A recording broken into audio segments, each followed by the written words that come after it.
American Hammers Radio presents Fortune's Always Hiding.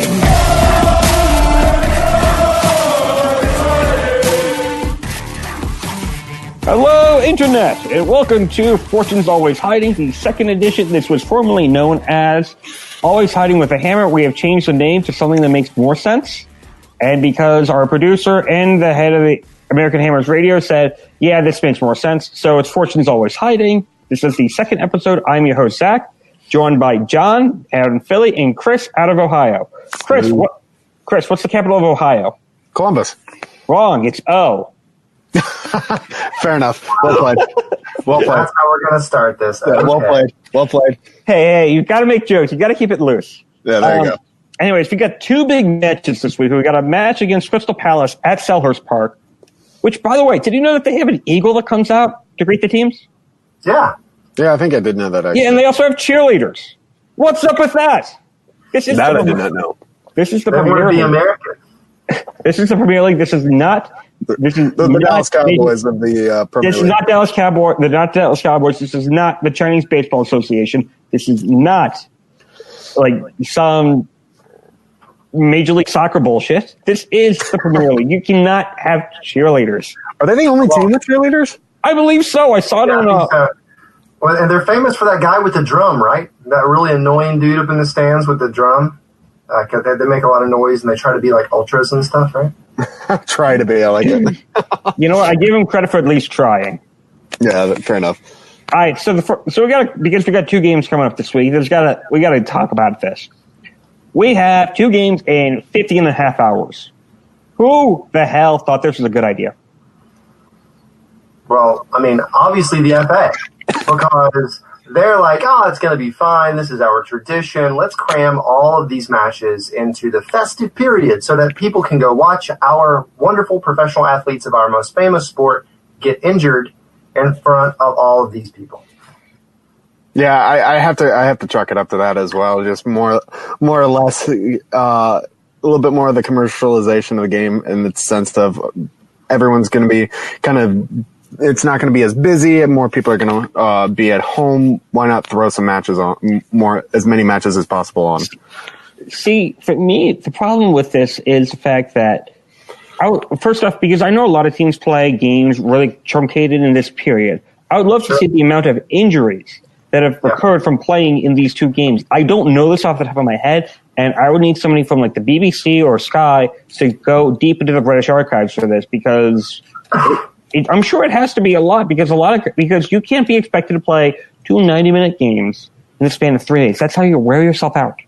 And when you wear yourself out, you get fatigued, and when you get fatigued, you die inside, and it just becomes a painful injury thing. And this is why, like, if you look in the NBA, you have guys who are doing scheduled rest days because they don't like playing back-to-backs.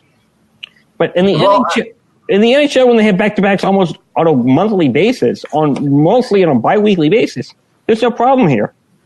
Right. Well, I mean, if we were thinking about it from a commercial standpoint, it would actually be better to have a rest, because then you would have a higher level of play in January. And because what we have right now is we have everyone gets sluggish, everyone gets run down, that we do have injuries. So it affects the actual entertainment value of the product, right? Which is the Premier League. And not only that, but I actually think this is all mired in tradition. And just like people in VAR, they don't want anything to change. And so the fact that this happened forever, that we've always had Christmas fixtures, and if it was good enough for Bobby Moore, it's good enough for you. Even though the game is so different, right? It's so much faster, so much more physical. I love the football was good enough for Bobby Moore. So is a wool jersey. We're not going to see either of those back anytime soon. Oh, could you imagine wearing a wool kit while playing outside? Oh, I'm an eBay seller. I've actually thrifted a game-used wool hockey jersey from the 70s. And just when I pulled it off the rack, it was super, super heavy, and it was well hammered. There was stitching everywhere. There was like holes everywhere. And it was just so damn beautiful. I'm like, oh my God, this is so heavy, but you can't wear this. You're going to be sweating through everything. Well, and they played with leather balls that nowadays when you kick one of those things, you think your foot's going to fall off. So they were, as a lot of the old West Ham guys, they were men back when they were men, right? Well, also with a different breed. Yes. Well, also with a leather ball, because the stitching on the ball is so different. It's not a completely round shape. When you kick it, it's kind of like the 2010 World Cup ball that you had no idea where the hell it was going. You kicked it for a free kick, and you were trying to go to the top right corner, and it goes to the top left out of the stadium. That was fun, actually, though. Yeah. It was the first World Cup I actually paid attention to. I'm just mad Russia wasn't in it. Anyways, something that with the winter break coming up, that's going to be implemented, I believe, next season.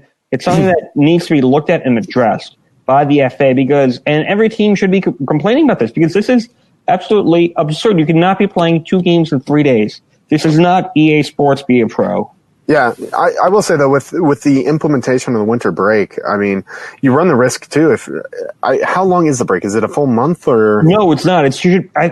I think it's going to be like 10 days or 14 days because I was going to say if it's a full month, either you're going to have to extend the schedule at the back end, or eventually you're going to have some matches crammed in. So I mean, you might face it more often in the season, rather than the halfway point.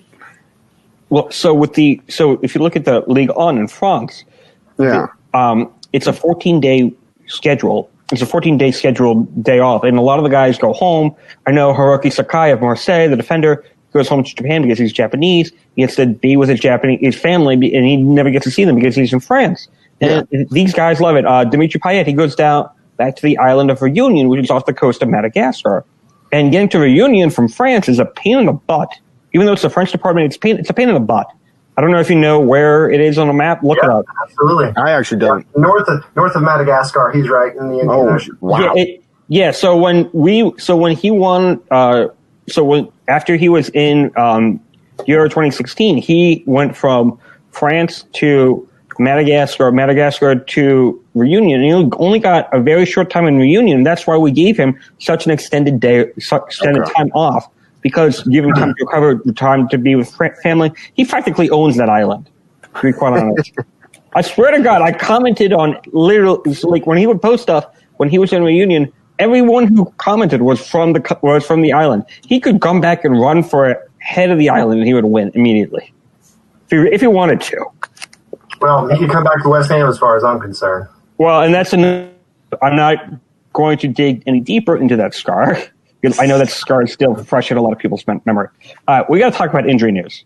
So Fabianski, is he back? Is he not back? I don't know. We saw him in practice based on what the tweet West Ham put out but Martin they both still have injury questions, him and Martin, both. Martin went down in the last game, but he was able to finish out because there was less than a minute left. We'll know more tomorrow, being Tuesday, about their injury concerns. Yeah. But how, on a level, so from a 1 to 100 rating, 100 being the highest, how concerned are you about this? Chris? No, that's actually a really good question. In terms of how concerned I am, probably 70 or so.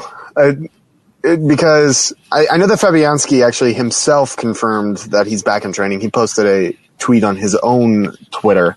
But I know that X was saying that it's a 50-50 for both him and David Martin. So if one of them is good to go, I'm fine with it. But in worst case scenario, like, I don't want to have to think about a situation in which both of them aren't able to go. So it's very much up in the air for me. So I'd give it about a 70 at least. Well, I have to go 90, and there's a very, very good reason for this. They're muscle injuries. That's true. So at best case scenario, let's say they're both fit for a match. They got injured kicking a routine ball back into play. Both of them, right? So like we talked about last time, what are our trainers doing? But so let's say that they're both fine to play. You can tweak one of those things again so easily. And since they did it in such a lackadaisical way the first time, it makes me concerned. So that's my number one concern. But my number two concern is simply that I don't think they're fit. Pellegrini said this week that we may have to play Roberto, and I know he had a rough time. But that's what he said, though. That's what he said. He said, he says, I know he had a rough time, but I still have faith in him, and I brought him here. And that makes me lose even more confidence in him. So he's already started this. Roberto's a great choice, and this leads into some other things we're going to talk about later in this podcast. But my concern is that he's leading up. He's going to play it safe because, to be fair, he doesn't want Fabianski to get hurt again. He doesn't want Martin hurt again. So he's probably going to play Roberto against Crystal Palace. That is my guess. And I am very concerned because then you're going to have these defenders go, oh, God, we know what happened last time. And that everyone is going to be on alert, and Crystal Palace are going to eat it up. If that's the case, I would like to amend my answer to a 95.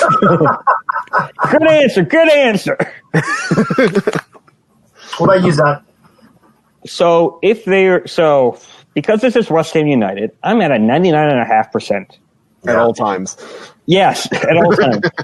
But because of the fact that they both got hurt kicking a ball back in play off of a goal kick, they're both back, and it's a muscle injury, and the fact that the next option we have is Roberto, and we're better off going into the stands and getting somebody who's never played the position before into it, or we're better off getting the guy who got fired for eating a pie, and he was the backup keeper in that FA Cup match. I don't remember his name, but he was a fat guy.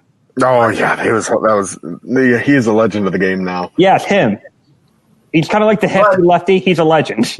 But what does his neck tattoo look like? That's what I'm thinking. All right? So obviously we need to get someone else with a neck tattoo. And that's the 100,000-pound question right there. Yeah. With our goalkeepers, it's almost as if fortune's always hiding. God. So that's why it's called this. Now you know. Or our original idea for the name of the show. This team is killing me. Yeah, that's exactly right. That actually was. But one thing we talked about last week, get Annan up, give him a shot, give him a run out. I have more confidence in a kid who's never played in the Premier League than Roberto. Well, especially after the fact that Martin's never played in the Premier League, and he won his debut match. He's exactly. He's batting 667. He's got as many clean sheets this season, David Martin does, as David De Gea. So, gosh, did you see that goal? Oh my God! How did he get that up? How is he considered one of the world's best goalkeepers? Listeners, every single one of us just put our hands on our faces, okay? That's what that goal was like. Watching it was excruciating. And none of us care for Manchester United. It's the funnier part. No. But just, the sheer, and you can see it, so like in slow motion, the ball goes through his hands, ricochets off his face, goes up into the net, and then before he does anything else, he is already face palming as he's falling down. Yep. So anyway. I think it always, a goalkeeper fail is that much better when the ball ends up somehow hitting them in the face. Just adding insult to injury on that one. That's using your face. Yeah. But if we cannot get either Roberto or Martin healthy, I'm down to go to the U23s and give him a shot, because I think he's a much better shot at playing well and getting a chance at 3 points. If Roberto plays, we have no chance of 3 points anywhere. We're going to lose both games. But Pelly doesn't want that. Well, but and you can look at his behavior throughout his entire tenure at West Ham United, and you can see he doesn't like to change. He believes in what he believes in. He believes in his systems. He believes in his players, and he is going to play just to make a point, just to show that, no, this is the decision I made. This is the way I do things. He has not changed. He's still the goalkeeper I brought in, just like he's going to continue with the same formations, whether they work or not. He's going to keep trying to play the same way, even though it doesn't work with our players. Right. He's going to continue to play this guy no matter what happens. And it sucks. It really does. Yeah. It sucks. It really, for me, it always begs the question: what is the need of of a manager when the fans could be picking a better team than the manager himself? Well, but 9 times out of 10, we are so wrong. It's hilarious. A lot of times the fans say, "Oh, we should be doing this," and what do we know? We're not there in training every day, etc. But I mean, for example, you're right. Yeah, Pellegrini, it's almost like it's the complete opposite. The fans are right 9 times out of the 10 because we've been calling out for two up top for months and months. And he wouldn't do it. And then the first time he did, look at that. Success. We won a game. We won a game. Yeah. Oh my God, we won 3 points. Yeah, exactly. And I have to say, so, and this is shocking. I haven't done this yet since I've been involved with American Hammer's network. But I will say that in his defense, Antonio was not fit. No, Antonio hasn't been fit forever. So when he finally does get fit and he plays a couple games and he's match fit again, then he plays him up top. So I will cut him some slack for that because Ajeti doesn't look like he's doing it. Well, with a Yeti, I've always taken the position of I can't judge him for the simple reason. Oh, you're right. Yeah, for the simple reason that if he plays, he's given 10 minutes maybe. There's not that, and it's in garbage time when we've already conceded the loss or we're up by 3 goals. So what is the point of even running him out there and he doesn't get a chance to prove himself? He could be one of the greatest strikers in the world, but we're not able to see it. Well, and we've seen with Fornals how tough it is to adjust to the Premier League. And Fornals is a fabulous player. Yeah, he's finally coming into his own. Give a Yeti some time. He might be better than Allaire right now. But what are you going to do? You're going to bench Allaire and then not play Antonio? I mean, so in a way, and we're so terrible. We're so terrible at cup competitions that we don't really have the luxury of other teams of bedding players in with cups. We're kind of if we do that, we always get destroyed, and then it destroys their confidence. Or we decide we actually want to go for it, so we just play our starters. So, but to your point with Antonio being out, there was plenty of opportunity to give a Yeti the run out, but he just kept going with nothing but a layer up top. That makes me wonder. But what has he saw? What has he seen in training? What does he see? Yeah, and that is one thing I come back to as well. I mean, if Diop lays, is it a Yeti? A Yeti. It's a Y instead of a J, basically. Wait, so hang on. So the pronunciation guide that I was given at the beginning of the year is wrong. It's a Y, not a J. That's what I've always heard. I pronounced it a J. The pronouncers have always. American Hammer's poll. If you're listening to this, put out a poll. How is it pronounced? and you can at us. All right. Yeah. Well, hang on. Unfortunately, in the polls, there is no way to press a microphone button and hear how it should be said. That's my biggest problem with it. It's not like Google. You type in a word. Oh wait, there's a microphone. That's okay. We can just see how many people, what percentage of of us hammers are wrong. Yeah, I think we're all wrong. I think I've always heard the TV pundits call him a Yeti. I think that's what I had heard before the beginning. Well, the English guy, a Yeti. Yeah. So for everyone who's listening to us, my microphone is a Yeti microphone. I got it at Guitar Center, and I just held it up because the box says Yeti. So maybe but he would be like a pygmy Yeti, right? A hairless pygmy Yeti. But he is from Switzerland, right? Yeah. So I mean, yeah. You never know what's up in those mountains. You've never seen a Yeti and a Yeti. You've never seen a Yeti and a Yeti in the same place at the same time. I don't know. Do they sell Yeti coolers over there? Is that in Costco still? I don't know. It's probably too gauche and American for them. They do not have tailgates because they think drinking beer in a car park is uncultured. I had this whole conversation on Twitter. It's uncultured. No, it's not. It's the most uncultured, but fun as hell. Yes, it is. It is. That's literally my highlights of my college career are tailgates. Yeah. And I went to a school without a football team. Come on. I went to Ohio University, so we didn't even need a parking lot. We just needed a backyard. So anyway, moving on. So Anderson and Lanzini. Lanzini's been out for a while, and Anderson's more of a new thing. They both practice this week without pain, and they both look ready to go for Boxing Day. Do you start them? John? I don't. And do you have them on the bench? Yes, but with Anderson, I don't tactically. Earn that spot. I feel like we keep going with the same system that worked. Let players. Let's develop a style of play. And you know what? I'm going to continue to talk about that until people who listen to this, all 8 of them, are going to go, I wish he would talk about something else. What is his problem? My problem is we don't have a style of play, and we haven't for 20 years. But I say right now, don't start either one of them. And with Lanzini, I'm worried about he's going to get crocked again. He's had so many injury problems. We really got to be careful with that. So, and he's too talented of a player to risk it. So I say don't start either one. I tend to agree with that as well. I've always been kind of under the opinion of if you win, unless there's an injury or unless there's suspension like there is with Fredericks with the 5 yellows, don't change anything. Why fix until something seems to be going wrong? Fix it at halftime. But with Anderson, he's been up and down all season. I mean, the team almost looked like it performed better without him in the side. And Lanzini, I mean, he's barely been given any game time this season, so you don't know how he's going to respond. You risk giving him suffering another injury, which for me, I don't want to compare him to it, but it's starting to feel like a Jack Wilshere. Like, he's never healthy.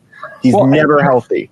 Well, and Wilshere looks to be on his way out. They've apparently started to listen to him for offers for him, and a lot of them seem to be coming here from America in the MLS, which I'd be fine selling him for a couple million. I'd be thrilled with, and then going and getting somebody who actually wants to be here. And I think Wilshere wants to be there, but I think it's his boyhood club, but he just can't get fit. I don't know what it is. Like his muscles will not let him be fit for more than a week. I hate to say it, I'd rather start beating around the bushes and start trying to find somebody who's cheap enough playing in the second division somewhere in, I don't know, Italy or in Poland or even Bulgaria, just to name a random country, that's good and can make the jump and possibly spend some time with the U23s, and then maybe get called up next year or later in the season that it's worth a couple £1 million to get the transfer for. Yeah. Well, I mean, what we paid Wilshere in wages, we could have actually brought someone in and paid a transfer fee. Him and Carlos Sanchez. Well, so what was it Billings, the guy from that Bournemouth picked up from Huddersfield? Tall, athletic. I don't know him. I know who you're talking about. I know the case. I think it's Billings, right? I say let's go with it. Someone will correct me, and please do. But he would have been fantastic in our midfield. Someone like that. He probably ultimately would have cost less than Wilshere, and he most certainly would have affected our play and our team more than Wilshere ever has. And God bless Jack Wilshere. It's not fair what's happened to him. I hate it when you see really talented players have an injury and it just wrecks them, because one injury can affect you. I mean, look at Kieran Dyer. I mean, look at what it can do to you. It begins to affect everything else. And that's what's happened with him, and he can't get over it. It's not his fault. So hang on. We're not a nursing home, so we can't, Hang on. Philip Billing? Yep. Yeah. Yeah, okay. Danish. He's in Bournemouth now, right? Yes. Yeah, he's in Bournemouth. He was at Huddersfield last year. 21 games last year, 2 goals, 7 yellows. So far this season, 17 matches, 1 assist, 6 yellows. Well, he doesn't. I mean, he breaks up play and passes the ball. I mean, he's not and that's the thing I think we need the most in January transfer window is a center defensive midfielder. So if we can get Jack Wilshere out, that frees up a lot of space in the budget. If you get rid of Roberto, Carlos Sanchez, and maybe I think those are the only ones really out of favor. We're not going to. Well, I think we're going to end up paying people to take them off our hands. I think in the summer we'll see some movement, but we don't do any good business in the January transfer window. And you're not wrong. We need to start doing solid business in the January transfer, especially if we're closing the transfer window the day before the Premier League starts, which is beyond stupid, is going to continue. We need to be able to adapt and adjust for January and for the late half of the year, because this is just pathetic. The fact that we can't go and pick out who we need or who we want that's going to be able to help us and get us further ahead of the table. And we just sputter out of control, and we end up in the back half of the table, and we don't want to be back half of the table. The wages we're paying signal that we need to be in the top half of the table. Anything below 10 is a failure. There's a person who disagrees with you vehemently, and that's David Sullivan. And he says, no, we just need to be in the league until some idiot pays me £1 billion for West Ham United Football Club. If I had £1 billion, I would make the offer.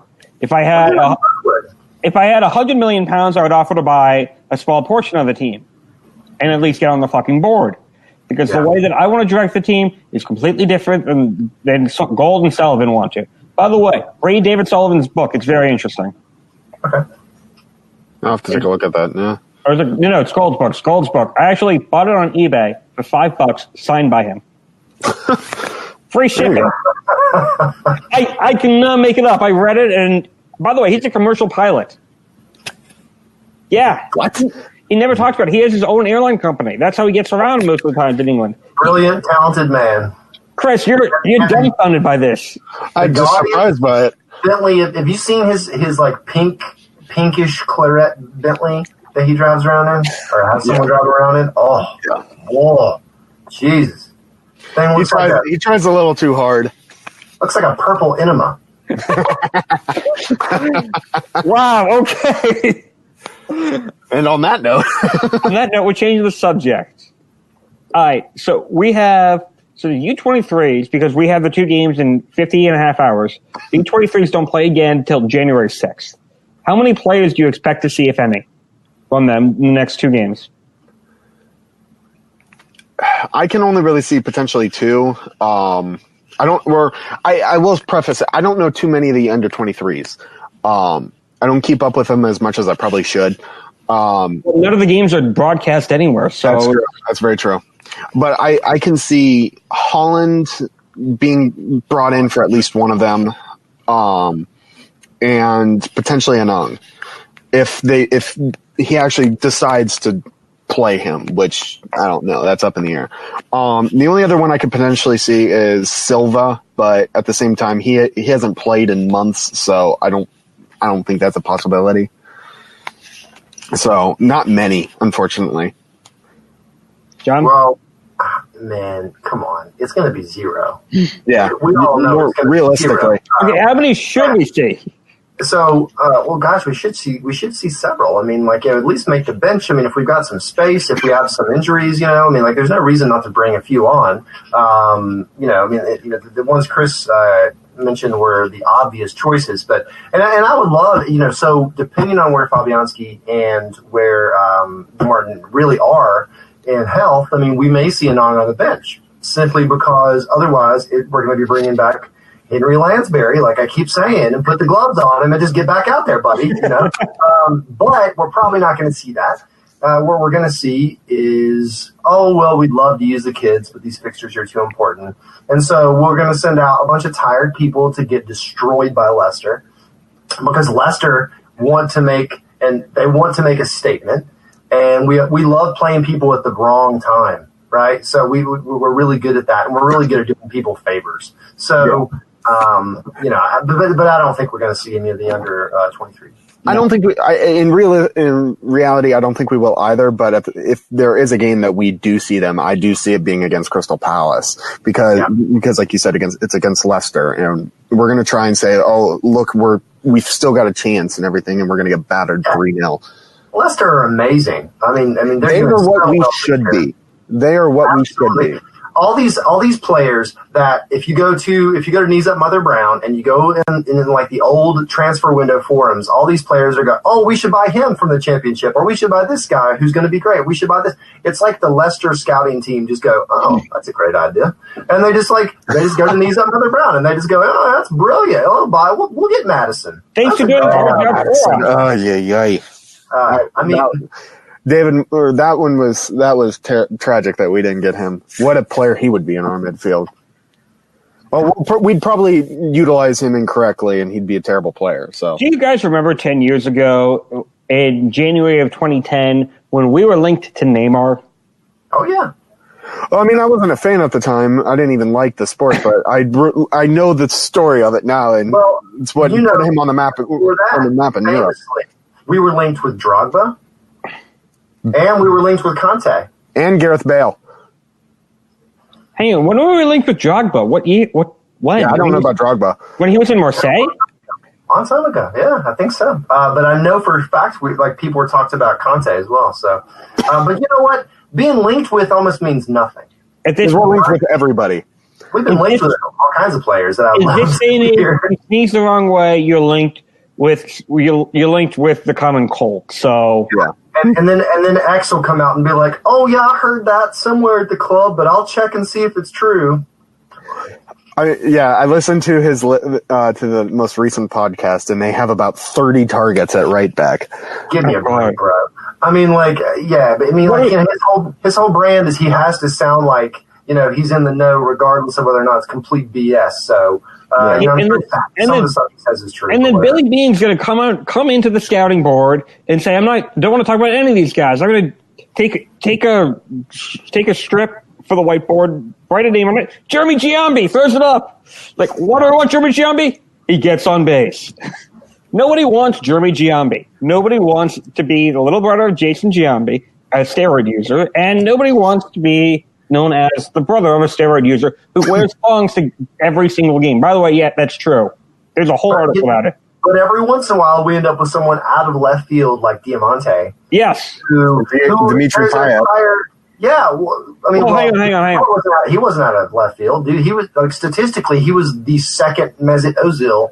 I will be honest with you. I don't know if you guys know this or not. I've only actually been a fan for only a few years. I started following really the sport and then West Ham my freshman year in college, which was the final season of the Bowl-in. So I don't have as much history. I just remember joining in, and I don't remember. I didn't follow that transfer window, nothing. So don't worry about that, man. You ask old guys like me. We'll guide you. Okay, so Chris, do me a favor.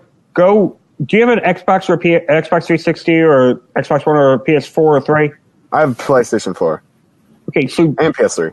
So do me a favor. Go get yourself the copy of FIFA the year before Payet came. It'd be what, 14? 14, 15. Yeah, he came in 15, 16. That was the last year of the Berlin. Yeah. So go get a copy of FIFA 14 and go. I actually have that one. Go play as Marseille. Go play a couple matches as Marseille, and just watch.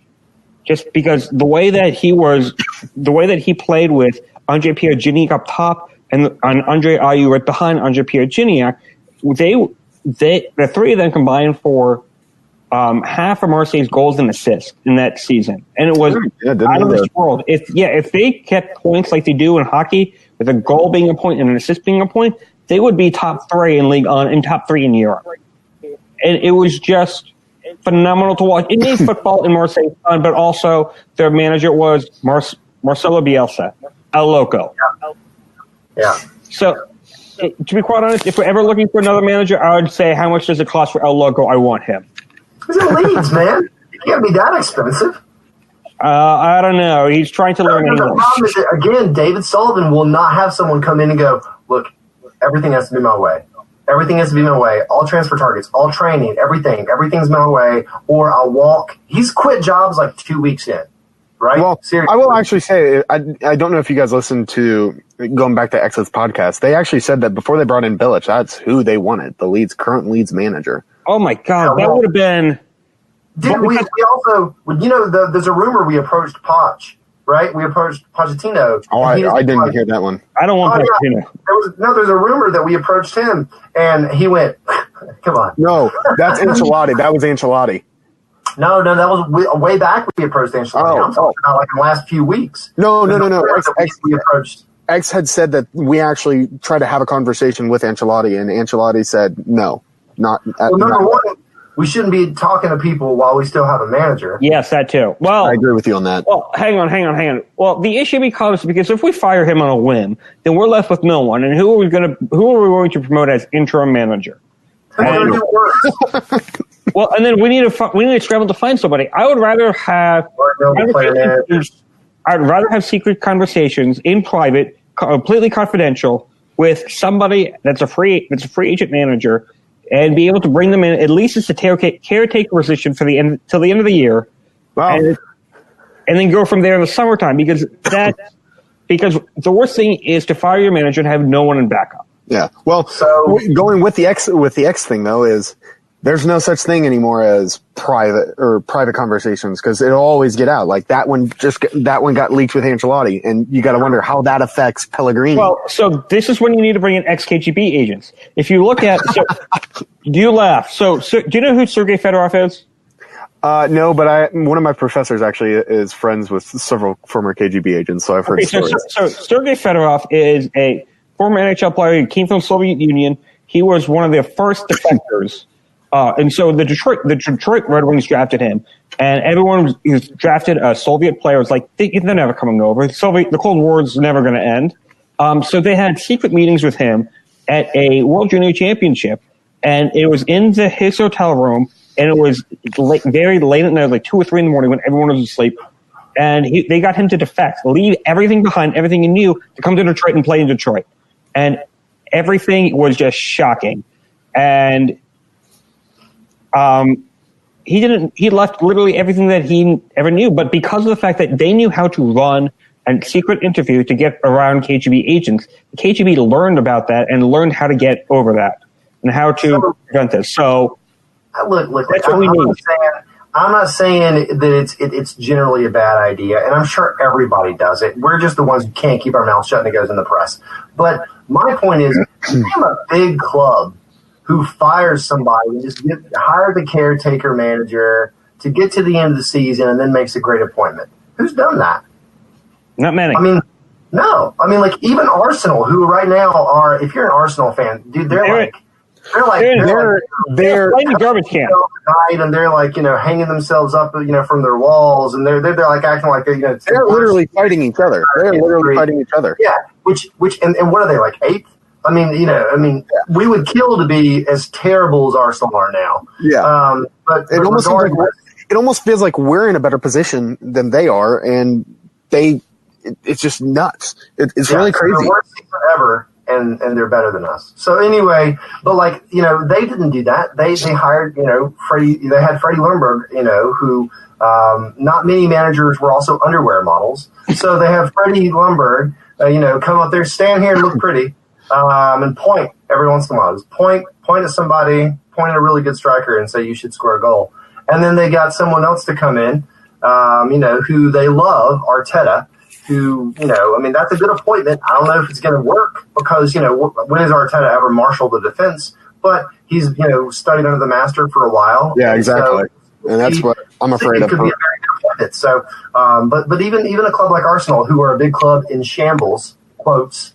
Still competing in Europa League, top half of the table. All right, so as much as we would love to talk about Arsenal and why we would love to be in their position, we got to move on. Today is the 23rd of December. What's the 23rd of December? Christmas Eve. Festivus. Thank you. So as it's Festivus, and we cannot do the feats of strength because this is a podcast and I do not have a closed bottle of ketchup on me. Because it's on. No. So we need to at least air out a grievance. I'm going to give you guys one because I got a surprise for all of you listeners at the end. So, John? We do not have a style of play. I need to do that no more. We do not have a style of play. You need to make a whole episode on just. No. You need T-shirts. We need T-shirts. Come on. Let's. If you have a style of play, everyone on the pitch knows what they're supposed to do. If something goes wrong, you know what you're supposed to do because you've done it over and over and over. It's ingrained in you. It's in nature. You never have to worry about, oh my God, where is so-and-so going to be? Do I go up now or do I go back? Do I show for the ball or do I not? Do I pass it back to the goalkeeper or do I punt it long? You always know what you're supposed to do because it's in your style of play. We don't have that. Pellegrini was supposed to bring that. That's my biggest issue with this entire season. All right, Chris? So we've actually been talking a little bit about probably what my biggest grievance is, and it's the transparency, I would say. as an American fan, I love it because I'm constantly in the know. I feel like I'm there in hearing all the rumors. But with how much we're linked with players in the media, how much we're like the punching bag of British and London press, but considering where we are in the league, we shouldn't be able to have that kind of like transparency. Like, it's not even Manchester City, who's one of the top 2 teams in the league, has this kind of transparency. They don't have insiders constantly feeding information. They don't have podcasts like this. And I love X, like his podcasts. I love their opinions and everything, but it just seems like there's too much information getting out. I think at times it damages the fans' confidence, the players' confidence, the manager's confidence. It needs to be toned back. I think that's my big. It was an entire, exactly. Regular column where she calls out other people and like she calls out other teams. Yeah, she calls out other teams when it's completely unnecessary. When we're almost in a relegation scrap right now, and she's going after teams in the top half, like it makes no sense to me. All right, so my biggest complaint thus far is the fact that one, we have not. Well, I have a couple. But I'm going to stick to the fact that we did not pull the plug on Roberto sooner. Do you guys follow the Exploding Heads? No. So the Exploding Heads are 2 British guys. The ESPN UK does stuff with them. I met the younger one of them. So they were doing like Premier League gifts. So like Bournemouth has a two-headed jumper, which is great if you're a Siamese twin, but that's about it. And so, like, for West Ham, it's like a West Ham doormat. Please wipe your feet as you take your 3 points. Yep. But that, like, the fact that we have not done anything right this season, the fact that we let Roberto go in for as long as he did is mind-boggling to me. And it's problematic because we don't know when to pull the plug. We should have pulled the plug halfway through what we ended up doing. And we should have gone to Martin a lot sooner and cut Roberto when we could have had the chance and signed somebody that was unattached and just gone from there. Or at least try to get a loan for January's lined up. Jesus. Yeah. Right. And now that, because it is almost Christmas time, I will read you the West Ham Night Before Christmas. I spent over an hour coming up with this. So if it's terrible, my name is Jeff Scullington. If I was great, it's Zach Wolfa. So without further ado, twas the night before Christmas when all through the London Stadium, not a creature was stirring, not even a coach. The socks were hung in the locker room with care in hopes that Sir Bobby would soon be there. The fans were nestled all snug in their beds, while visions of 3 points danced in their heads. And Lanzini in his kerchief and I in my cap had just settled our brains for a long winter's nap. When out on the pitch there arose such a chatter, I sprang from my bed to see what's the matter. Away to the window I flew like a flash, tore open the windows and threw up the sash. The moon on the breast of the new fallen snow, when what to my wondering eye did I appear but a miniature sleigh with 8 U-18 reindeer, with a little old driver so lively and quick. I knew in that moment that he must be Sir Bobby. More rapid than hot iron, his coursers then came, and he whistled and shouted and called them by name. Now Noble, now Allaire, now Cresswell and Martin, on Lanzini, on Diop, on Reed and Antonio. To the top of the ground, to the top of the orbit. Now dash away, dash away, dash away all, with a sleigh full of toys, and Sir Bobby too. And then in a twinkling, I heard on the roof the prancing and pawing of each little boot as I drew my head and was turning around. Down the chimney Sir Bobby came with a bound. He was dressed in a Christmas onesie from head to his foot. All of his clothes were tarnished with dildos and drop points, but a bundle of points he had flung on his back. And he looked like a peddler just opening his pack. His eyes, how they twinkled, his dimples, how merry. His cheeks were like roses, his nose like a cherry. His beard on his chin was white like the snow. He had a broad face and like a round belly, and a little round belly that shook when he laughed. like a bowl full of jelly. He was chubby and plump and a right jolly old elf, and I laughed when I saw him in spite of myself. A wink of his eye and a twist of his head soon gave me to know I had nothing to dread. He spoke not a word, but went straight to his work and filled all the socks, then turned with a jerk. And laying his finger aside of his nose and giving a nod up the chimney he rose. He sprang to a sleigh, the team gave a whistle, and away he all flew like the down of a thistle. But I heard him exclaim, ere he drove out of sight, Happy Christmas to all, and to all a good night.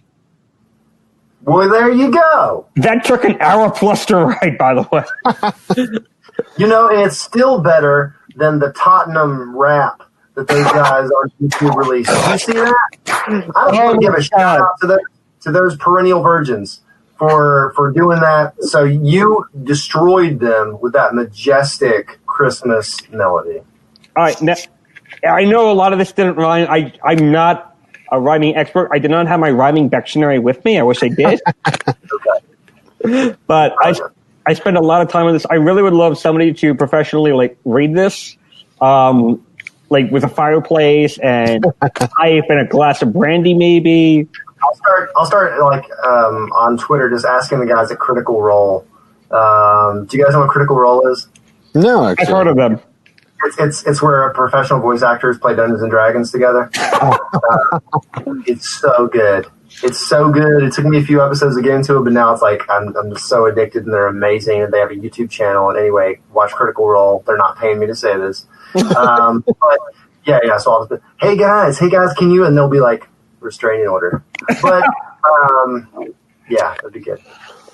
All right. So for John and Chris, this is Zach wishing you all Merry Christmas, a Happy Hanukkah, Happy Festivus, Happy New Year, and we look forward to seeing you next week when hopefully we have at least a minimum of 3 points in our back pocket, or at least 2 or 1 or. Hey, I would kill for 3 points. I would honestly kill. Yeah. That's right. Well, happy holidays. Merry Christmas, everyone. And with that, we say good night and Merry Christmas to all. This has been an American Hammers radio production on AmericanHammersTV.us.